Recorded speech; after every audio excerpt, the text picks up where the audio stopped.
உலகெங்கும் வாழும் ராஜ் தொலைக்காட்சி அன்பர்களே, என் நெஞ்சம் நிறைந்த நேயர்களே, எல்லாரும் நல்லா இருக்கீங்களா? உங்கள் அத்துணை பேருக்கும் உங்கள் ஆத்மார்த்த ஜோதிடர் நங்கநல்லூர் டாக்டர் பஞ்சநாதனின் இனிய காலை வணக்கங்கள். இன்னைக்கு பிறந்த நாள், திருமண நாள் கொண்டாடும் அன்பர்களுக்கு எனது உளப்பூர்வமான வாழ்த்துக்கள். நமது இன்றைய ராசி பலன்கள் நிகழ்ச்சியில் இன்னைக்கு நம்ம பார்க்க போவது ஜனவரி மாதம் 23ஆம் நாள் 2026ஆம் ஆண்டு பலன்கள் பார்க்க போகிறோம். தமிழ் வருடத்தில் இது விசுவாவசு வருடம் தை மாதம் 9ஆம் நாள் வெள்ளிக்கிழமை. மத்தியானம் 1:30 வரைக்கும் சந்திர பகவான் பூரட்டாதி நட்சத்திரத்தில் பயணம் பண்ணிட்டு இருக்கார். பிறகு உத்திரட்டாதி நட்சத்திரத்தில் அனுக்கிரகம் பண்ண போறார். மேஷராசி என்பர்களே, மேஷராசிக்காரர்களுக்கு 12ஆம் இடம் சொல்லக்கூடிய அயன சயனஸ்தானத்தில் சந்திர பகவான் பயணம் பண்ண போறார். ரொம்ப விசேஷமான விஷயம். லாபத்திலும் 12ஆம் இடத்திலும் சந்திர பகவானுடைய பயணம். குரு பகவான் எங்க இருக்காரு நம்முடைய ஜாதகத்தில்னா 3வது ஸ்தானம், அனுகூல ஸ்தானம்னு பேர். ஒருத்தருக்கு ஒரு நல்ல டீச்சர் இருக்கார், ரொம்ப அனுகூலமா இருக்காருன்னா அதை விட சந்தோஷம் என்ன இருக்கு? எப்ப வேணா அப்ரோச்சபிள், எப்ப வேணா நம்ம சந்தேகம் கேட்கலாம். நம்ம வாத்தியார் நம்முடைய சந்தேகத்தெல்லாம் போக்கி தருவார் அப்படின்னா அதை விட நல்ல விஷயம் வாழ்க்கையில் முன்னேறுவதற்கு என்ன இருக்க முடியும்? இன்னைக்கு அப்படித்தான் குரு பகவான் உங்களுக்கு இருக்கார். குரு பகவான் வழிபாடு செய்யணும். குரு பகவான் வழிபாடு செய்வது அப்படின்னு சொல்லும்போது நமக்கு பாடம் நடத்திய ஆசிரியர்களும் குருமார்கள் தான். அவர்களை இன்னைக்கு மனதாலே வழிபாடு செய்கிற போது நமக்கு யாரெல்லாம் பாடம் நடத்திருக்காங்க, வாழ்க்கையில் முன்னேற யாரெல்லாம் காரணமாக இருந்திருக்காங்களோ அவர்களை மனதால் நினைத்து வழிபடுவது கூட இன்னைக்கு நம்முடைய வாழ்க்கையில் உயர்த்தும். கிழமை நாயகனாக இருக்கக்கூடிய சுக்கிர பகவான் 10ஆம் இடத்தில் இருப்பது கம்ப்யூட்டர் துறையிலே பலருக்கு வேலை வாய்ப்பு, ஜவுளி துறையிலே, கெமிக்கல் இண்டஸ்ட்ரியில பலருக்கு வேலை வாய்ப்புகளை உருவாக்கி கொடுக்கும். நிறைய நன்மைகள் நடக்கும். அழகு விஷயங்கள், ஆடம்பர விஷயங்களில் ஈடுபாடு கூடும். நல்ல அவுட்ஃபிட் போட்டுக்கணும் தோணும். லைஃப் ரொம்ப நல்லா இருக்கக்கூடிய, லைஃபை என்ஜாய் பண்ணக்கூடிய ஒரு நாள். ரிஷபராசி என்பர்களே, ஒரு ஆஃபீஸுக்கு வேலைக்கு போகிறோம், அந்த வேலையில் கொஞ்சம் ப்ரெஷர் இருக்குன்னா இன்னைக்கு காலையில் நேரத்தில் பொறுத்துட்டு இருந்தீங்கன்னா மாலை நேரம் மகிழ்ச்சியாக இருக்கும். வெளிநாட்டில் போய் நான் வேலை பார்க்கணும்னு நினைக்கிறேன், அதுக்குரிய ஏற்பாடுகளை முஸ்தீபுகளை பண்ணலாமானா இன்னைக்கு பண்ணலாம். முன்னேற்பாடுகளை செய்து கொள்வதற்கு இது ஒரு நல்ல நாளாக இருக்கும். ஆஞ்சநேயர் வழிபாடு ரிஷபராசிக்காரர்களுக்கு மிக மிக அற்புதங்களை கொண்டு வந்து கொடுக்கும். பக்கத்தில் உள்ள கோயிலில் போய் இன்னைக்கு ஆஞ்சநேயர் வழிபாடு செய்யணும். ஆஞ்சநேயர் கோயிலில் போய் வழிபாடு செய்தால் ஆஞ்சநேயர் மந்திரம் சொல்றதை விட ராம ராம ராம அப்படிங்கிற மந்திரங்களை சொல்லணும். அது எதுக்குங்க? ஆஞ்சநேயர் கோயிலுக்கு போனால் ஆஞ்சநேயர் மந்திரத்தை சொல்லாமே ராம மந்திரத்தை சொல்லணும். அப்படின்னா நாம் எந்த தெய்வத்தை வழிபட போகிறோமோ அந்த ஆஞ்சநேயரே ராம ஜெயத்தை, ராம ஜபத்தை தான் செய்து கொண்டிருக்கிறார் கோவிலில். ஆகவேதான் அவரோடு இணைந்து நாமும் ராம ஜபம் செய்கிற போது நம்முடைய காரியங்கள் எல்லாம் வெற்றி பெறும். இது ஒரு நல்ல யோகமான நாளாக ரிஷபராசிக்காரர்களுக்கு இந்த நாள் அமைகிறது. மிதுன ராசி என்பர்களே, மகிழ்ச்சிகரமான நாள் மிதுனராசிக்காரர்களுக்கு. ஒரு மனிதனுக்கு செல்வம் எங்க ஒழிஞ்சிருக்கு அப்படின்னா நாங்கள் குபேர புள்ளின்னு ஜாதகத்தில் சொல்றோம். குபேரன் எங்கு ஜாதகத்தில் குடியிருக்கிறான் அப்படின்னு ஜாதகத்தை பார்த்து சொல்றோம். இந்த நட்சத்திரத்தை அன்னைக்கு வழிபாடு செய்யுங்கோ, இந்த கிரகத்தை வழிபாடு செய்யுங்கோ, செல்வ செழிப்பு பெருகும் அப்படின்னு அவரவர் ஜாதகத்தில் இருக்கக்கூடிய சூட்சமங்களை பார்த்து பேசுறோம் இல்லையா? ஒவ்வொருத்தர் ஜாதகத்திலுமே அப்படி இருக்கும், குபேர புள்ளின்னு இருக்கும். அதை வழிபடுகிற போதுதான் அவர்களுக்கு செல்வ செழிப்பு பெருகும். பொதுவாக செல்வ செழிப்பு வர வேண்டுமானால் என்ன பண்ணணும்னா வெள்ளிக்கிழமைகள் வீட்டில் மகாலட்சுமிக்கு பூஜை பண்ணணும். மகாலட்சுமி அஷ்டோத்திரம்னு இருக்கு. ஓம் பிரக்ருத்யை நமஹ, ஓம் விக்ருத்யை நமஹ அப்படின்னு வருது. அந்த மந்திரங்களை சொல்லி நெய் தீபம் ஏற்றி மகாலட்சுமி வழிபட்டால் செல்வ செழிப்பு பெருகும்.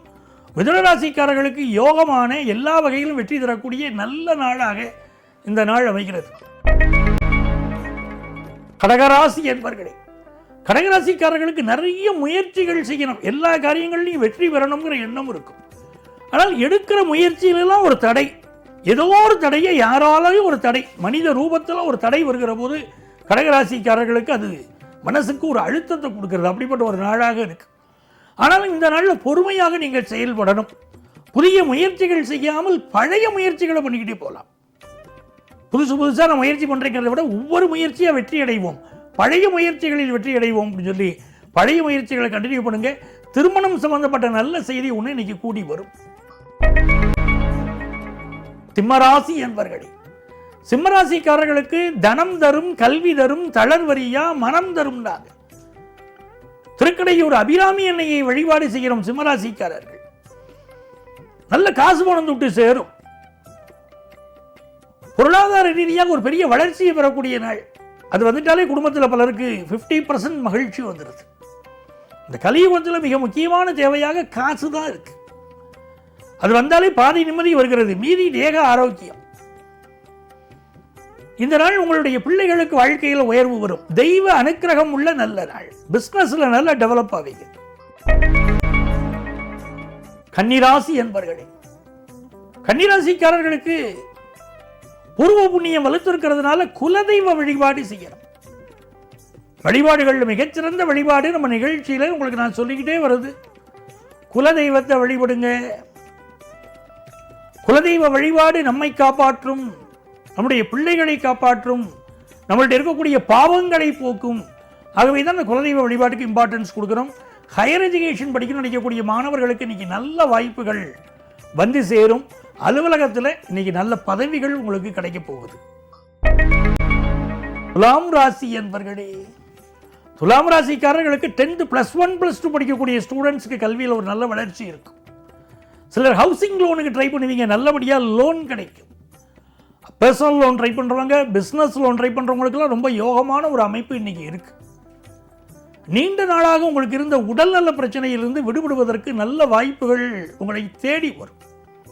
இது ஒரு நல்ல நாள். திருமணத்திற்கு வரன் கூடி வரும் நல்ல நாள். விருச்சிக ராசி என்பர்களே, மனதிற்கு மகிழ்ச்சி தரக்கூடிய சம்பவங்கள் இன்னைக்கு நடக்கும். அலுவலகத்தில் புதிய பொறுப்புகள் வந்து சேரும். உங்கள் பிள்ளைகள் மட்டும் கொஞ்சம் மனசு மாறுபட்டு நடப்பாங்க. நம்ம என்ன சொன்னாலும் பிள்ளைங்க கேட்க மாட்டாங்க. அப்படிப்பட்ட ஒரு சூழ்நிலை இருக்கா? நம்ம மனசை தேர்த்திக்கிறது தானே நல்லது. இந்த நாள் உங்களுக்கு தன வருமானம் தரும். பேச்சை அளவா பேசினா குடும்பத்தில் நிம்மதி பெருகும். தனுசு ராசி என்பர்களே, இது ஒரு மகிழ்ச்சிகரமான நாள். 2வது ஸ்தானத்தில் இருக்கக்கூடிய சூரிய பகவான் அரசு வழியில் உங்களுக்கு ஆதாயகரமான சூழ்நிலையை தருவார். 2ஆம் இடத்தில் இருக்கக்கூடிய செவ்வாய் பகவான் பூர்வீக சொத்து சம்பந்தமான யோகம் தருவார். 2ஆம் இடத்தில் இருக்கக்கூடிய புதன் பகவான் உங்களுக்கு பிசினஸ்ல ஒரு பெரிய வளர்ச்சியை உருவாக்கி தருவார். கல்வியில் நல்ல மேன்மையை தருவார். அப்படி ஒரு யோகமான நாள். மகர ராசி என்பர்களே, 5 கிரகங்கள் அப்படியே அது தொடர்ச்சியாக உங்க ராசியிலேயே இப்ப 4 கிரகம், அதற்கு அடுத்து ராகுவும் சந்திரனும், இப்படி வரிசையாக கிரகங்களின் அணிவகுப்பு பார்க்கிறோம் இன்னைக்கு. இது மிகுந்த நன்மைகளை உங்களுக்கு உருவாக்கி தரும். அரசு வழி காரியங்கள் அனுகூலமா முடியும். காசு பணம் துட்டு பெருகும். பிசினஸ்ல உள்ள தடை ஒன்று நிவர்த்தியாகும். கணவன் மனைவி உறவுல ஒரு நல்ல அந்யோன்யம் வரும் நல்ல நாள். கும்பராசி என்பர்களே, எதிர்பார்ப்புகள் பூர்த்தியாகக்கூடிய நாள். குடும்ப வருமானம் பெருகக்கூடிய ஒரு நாள். உங்களுடைய கல்வி அறிவினால நீங்க படிச்ச படிப்பு இருக்கு பாருங்க, அதனால ஒரு நல்ல வேலை கிடைக்கிறது, வாழ்க்கையில் உயர்வது, அதெல்லாம் நடக்கும். சிலருக்கு கழுத்து வலி, பேக் பெயின் போன்றவை இருக்கும். ஃபாரின் சம்பந்தப்பட்ட பிசினஸ் முயற்சிகள் வெற்றி பெறும். மீனராசி என்பர்களே, எல்லா காரியங்களிலும் வெற்றி பெறப் போகிற நல்ல நாள்.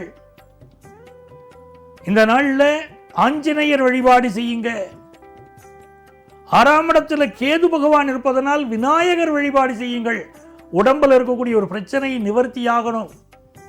வேலையில் உள்ள ஒரு தடை நிவர்த்தியாகி வேலை கிடைக்கும். பிள்ளையார கும்பிடுறதுனால பொழுதுபோக்கு விஷயங்களில் ஈடுபாடு கூடும்.